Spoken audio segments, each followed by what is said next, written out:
একবার আবু জাহেল, ওলীদ ইবনে মুগিরা এবং আস ইবনে ওয়াস প্রমুখ কাফেররা রাসূল আকরাম সাল্লাল্লাহু আলাইহি ওয়াসাল্লামের কাছে এসে বলল, হে মুহাম্মদ, ওই যে আকাশে চাঁদটা দেখা যাচ্ছে, তুমি যদি ওই চাঁদটিকে দ্বিখণ্ডিত করে দেখাতে পারো তাহলে আমরা তোমার উপর ঈমান এনে ইসলাম ধর্ম গ্রহণ করব। তখন রাসূল আকরাম সাল্লাল্লাহু আলাইহি ওয়াসাল্লাম তাদেরকে বললেন, আমি যদি সত্যি সেই আকাশের চাঁদ দ্বিখণ্ডিত করে দেখাতে পারি তাহলে কি তোমরা আমার ওপর ঈমান আনবে এবং আল্লাহকে আল্লাহ বলে স্বীকার করবে? তারা বলল, আগে আমাদেরকে চাঁদটিকে দ্বিখণ্ডিত করে দেখাও। সত্যি তোমাকে কথা দিচ্ছি, যদি এই কাজ তুমি করে দেখাতে পারো তাহলে তোমার ওপর নিশ্চিতভাবে ঈমান আনব এবং তোমার আল্লাহকে আল্লাহ বলে স্বীকার করব এবং তোমাকে নবী বলে স্বীকার করব।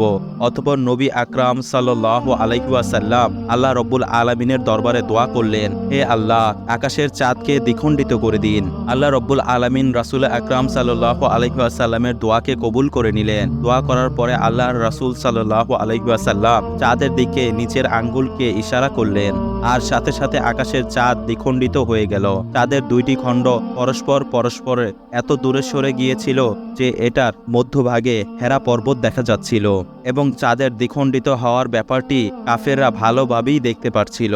এবার আল্লাহর নবী সাল্লাল্লাহু আলাইহি ওয়াসাল্লাম প্রত্যেকটি কাফেরের নাম ধরে ধরে ডেকে বলতে লাগলেন, হে আবু জাহেল, তুমি সাক্ষী থাকো। হে ওলীদ ইবনে মুগিরা, তুমি সাক্ষী থাকো। হে আস ইবনে ওয়েল, তুমি সাক্ষী থাকো।